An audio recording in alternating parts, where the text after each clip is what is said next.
You've been writing with us a long time. This is certainly your book in terms of popularity. You are not the only one. Harris, Christopher Hitchens. Like there seems to be a rise now of writings about this subject, about atheism, in an unapologetic way. Yes. Is it gaining more momentum, or is it just that it is salacious and so it is fun for people to talk about it? I think it's gaining momentum. It wasn't a deliberate conspiracy or collusion. I mean, none of us sat in a room together, right? I suspect it's pretty accidental. I'm not sure that there was a great sort of, you know, moment of unconscious, collective unconscious or something. I think it's pretty much of an accident. But it is fortuitous and fortunate that we do have these books, and really quite a lot of them, and I expect there'll be more now.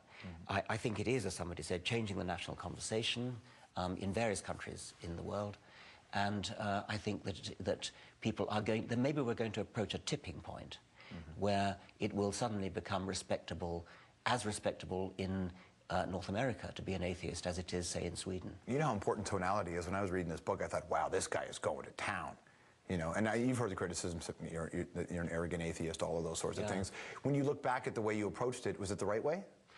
I don't think it's actually as outspoken as it sounds. I think the reason it sounds outspoken is that it's about religion. And you know, you just don't criticize religion. Yeah. Why don't you? Because you don't.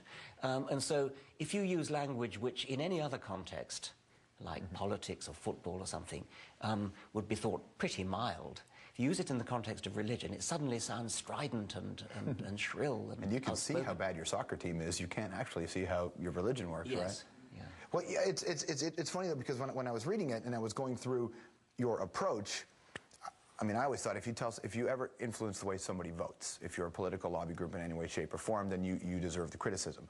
I don't care if you're a think tank or a church or whatever, but you raise this interesting point in your book about the absence of lobby groups on behalf of atheists and how powerful lobby groups have become politically, and in fact, that may be part of the reason.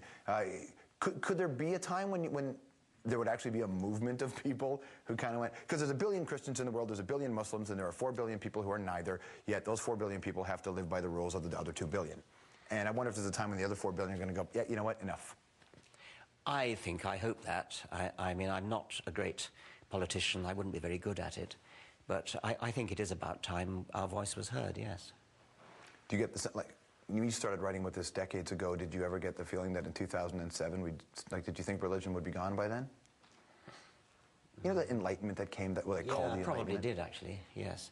And I think, I mean, we may be just in the middle of a sort of blip. In fact, I think we're coming down the other side. There was a blip in the Bush years, and look where that got us. And I think we're going down the other side now. But whoever is going to run in America is going to have to be a Christian. Like, I mean, they made us think about Kennedy because Catholic wasn't Christian enough. Yes, for the moment, that's true. But maybe we can change that too. I mean, it is beyond belief that every single member of the United States Senate, United States Congress is religious. Of course they're not. I mean, at least some of them are intelligent and educated. There's got to be some there. That might go to some of the tone I was talking about earlier, the arrogant atheist tone. You read that as saying that if you're intelligent and educated, you've got to be atheist. You don't have to read it like that. You can say that statistically, in any population of intelligent and educated people, a substantial percentage of them are going to be atheists. And yet zero, not quite zero, one came out a couple of months ago. Deepak Chopra was on our show, and on our show, he really wanted to challenge you to a debate about the afterlife. I've had a debate with him on television. It's a television program which I made for Channel 4. It's coming out next month, I think, well, maybe July. And it's called The Enemies of Reason. And I've got an interview with him on that. Are both of you the enemies of reason, or? Well, it's my program, so he's the enemy. Absolutely. It is called The God Delusion. I know there will be a whole bunch of people who will never pick up your book, and they will criticize you anyway. If you agree or disagree with what he says, you should probably read his book. They'll be quite surprised if they pick it up. There you go. Yeah. Good to see you, Richard. Thanks for coming. Thank you very much. Richard Dawkins, everybody. The God Delusion is the name of his book. When the hour returns, we'll get into this.